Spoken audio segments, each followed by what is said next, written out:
What up? I'm Josh Paulson, and welcome to Your Story Now. So what'll they do? You've got this great story idea, you've got characters who you want to do awesome things, but here's the deal.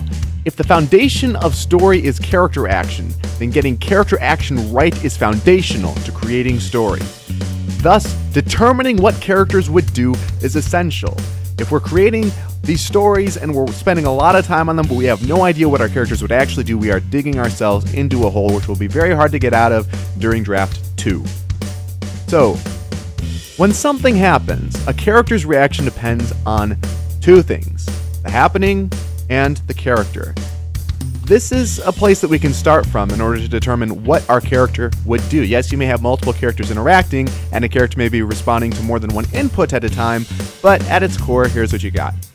So, let's say that the happening is falling off a cliff, which may sound kind of dramatic, but our character, in this case, as we said, a character is a thing, is a rock.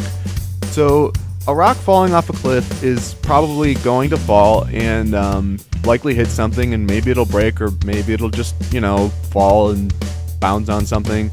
So that's how our rock would respond. Now, if we were writing a story where it is planet Earth and it is modern day and things work as they work currently, and instead of falling down, the rock started to float upwards and shoot into outer space, we would have questions. We would say, wait a second, it's a rock, right? Or maybe it's not a rock.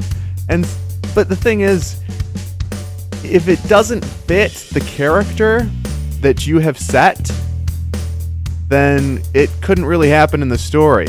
And as a result, you are getting character action wrong. If your characters act as they wouldn't act, you're breaking character. And we use that term a lot in acting, of breaking character, which means, for example, that your character is supposed to be very serious and you start laughing. Or in this case, a rock is supposed to fall down off a cliff and instead it flies upwards. So let's change the character though. So let's say that we still have happening of falling off a cliff, but the character is a paraglider. So, they're all ready. They're probably prepared. If they fell off a cliff, we have this assumption they probably were ready. We hope that they have their paraglider on them, and so they will soar. They'll be okay, most likely. So this reaction is very different from that reaction.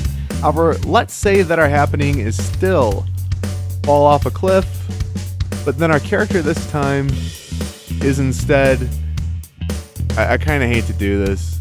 I'll just say Bob. Bob will be okay, maybe. No, he won't. I'm lying. So Bob falls off a cliff. He's probably going to freak out, panic, scream. Depends on who Bob is.